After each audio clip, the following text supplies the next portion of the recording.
どうも、天田四郎です。サンデーおじさんから雷族に変身の続きということで、前回の動画から1週間かけてやっとこさ動画を完成しました。すぐに作るつもりでしたが、私生活でいろんなことがあって手つかずの状態になり、待っておられた方いないと思いますが、誠にすみませんでした。前回の動画を公開してすぐにバッド評価がついてたんで、ちょっとがっかりしていたところ、お心が温かい方がいるもんで、グッドボタンを押してくれるとは感激です。グッドボタンも押してくれた方も、バッドボタンを押してくれた方も、このヘッポコ動画を見てくださりありがとうございます。一応初めて見る方に私の動画を説明しますと、メインは株や FX などのトレード関連なんです。たまにこのような、購入したものを紹介したりしてアップしています。なのでこの動画はパソコンの組み立てを紹介していますが、パソコン歴はベーシックを手入力してカセットテープに保存してた時代からやってはいますが、PC を自作するのは数年に1回くらいの頻度のため、本当の素人なので、スペックなどの詳しいことなどはあまり分かりません。なのでがっつりじっくり PC を自作する方は、自作系で有名な YouTuber の方の動画を見ていただくとして、私の動画は大雑把でいい加減なゆるいヘッポコ動画ですので、ご了承の上見てくださいね。では AMD Ryzen 5 3600で自作パソコンを作るの続きです。前回の動画を見ていない方のために、自作したパソコンの構成は次の通りになります。こちらは新たに購入したものなので、購入したお店はドスパラさんです。本当は Amazon で購入しようと思っていたのですが、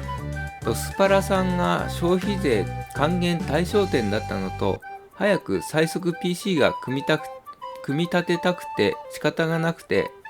近くにある PC 部品専門店がドスパラさんだけだったのが理由です。まあ本当の理由はなるだけ安くしたかっただけですがね。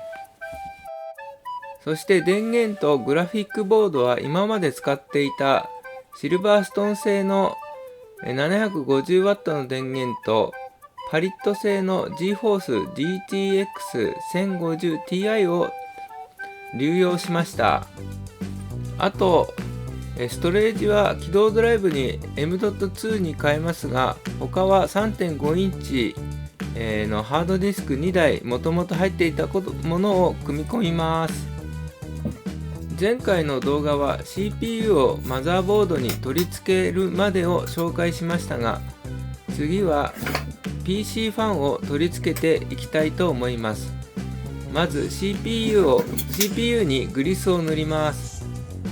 久しぶりで量が分からなかったんですが、適当な量を CPU に乗せます。グリスは 2,3 年前にサブ PC を組み立てた時に使ったグリスをそのまま使ってみたいと思います。グリスを CPU の上に乗せます。そして、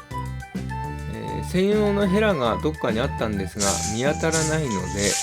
コンビニでスパゲティを買った際についてきたプラスチックのフォークを使用して塗ってみたいと思います。まあこれが後々 PC が起動しないという悲劇の導火線になるんですがね。専用のヘラではなくてもこのフォークで塗れるには塗れたんですが、ちょっと量を間違えたみたいで結構四隅からはみ出してしまいました。まあ一応まんべんなくは塗れたと思うんですけど、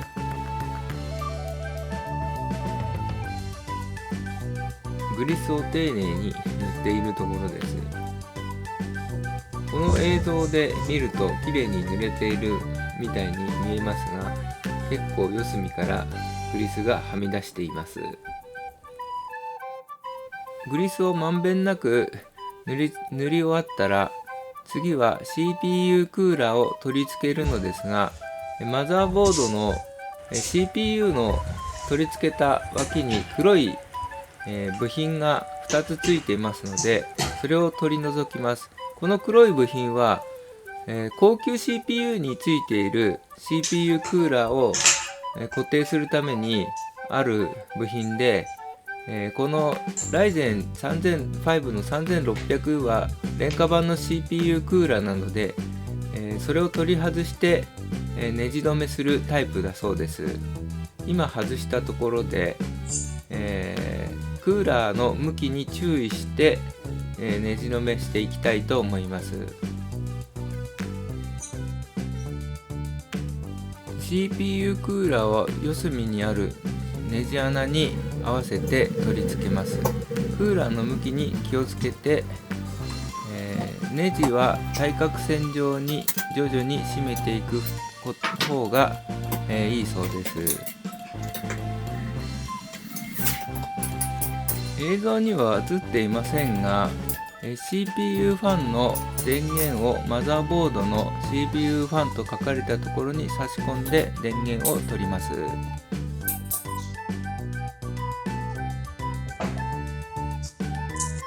次にメモリを取り付けていきたいと思います。16ギガを2枚出しにしたいと思います。このメモリスロットルには、2番と4番を選択するのがいいと、いろんなところで言われていましたので、2番と4番の例に、メモリを挿していきたいと思います。うまく合わせてカチッっていう音がしたら取り付け OK です。取り付けるところが腕でかぶってしまって見えないのはヘッポコ動画だと思って、勘弁してください。早回しで飛ばしていきたいと思います。このメモリースロットルは、取り外しの突起部分が、片方しかなくてちょっと、取り付けるのに苦労しました。今度は M.2 を取り付けていきたいと思います。M.2 は初めて自作で使うので、取り付け方がよくわからなかったので、いろいろな YouTube で自作している方の動画を参考にして、取り付けてみました。取り付けてしまえば何のことはない簡単でしたが、やっぱり初めてなんでびくつきながら、取り付けてみました。説明書が入っていましたが、何が書いてあるかよくわからなかったので、ちょっと見てしまってしまいました。そして M.2 を取り出します。M.2 を取り出したはいいのですが、M.2 をつけるところがマザーボード2箇所あって、どちらにつけていいかわからなかったんですが、ウルトラなんとかって書いてる方に取り付けてみました。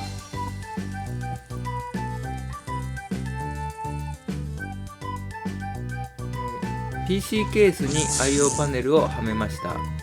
この PC ケースとこの IO パネルは簡単にうまい具合に綺麗にはまりました。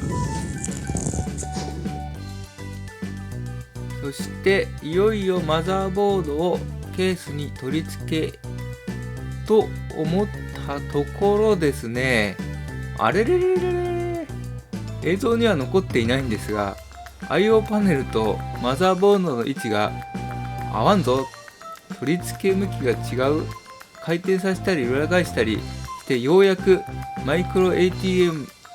タイプではなく ATX 用であることに気づきました。絶句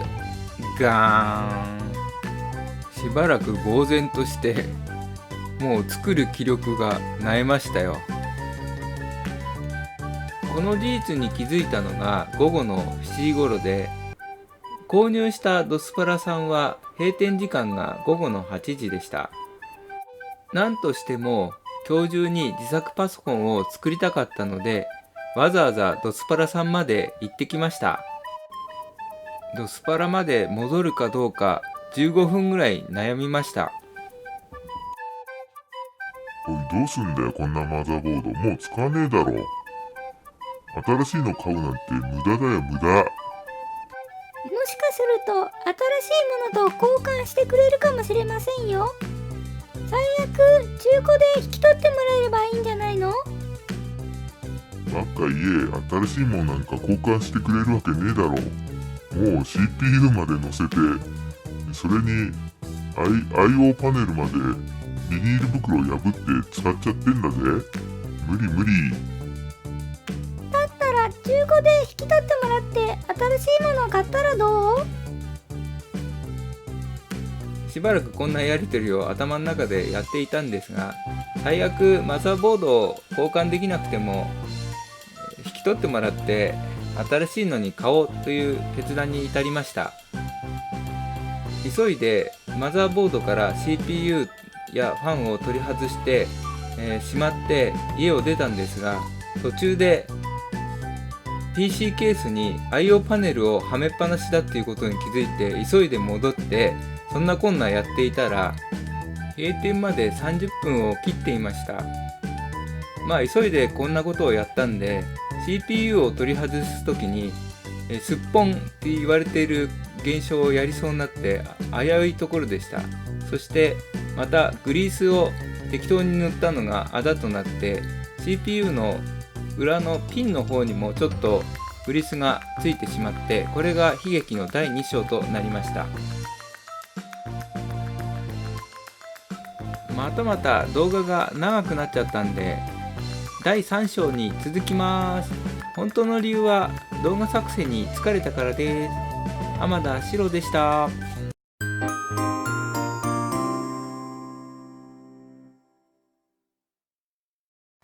ヘッポコ動画でもよかったらチャンネル登録よろしくね。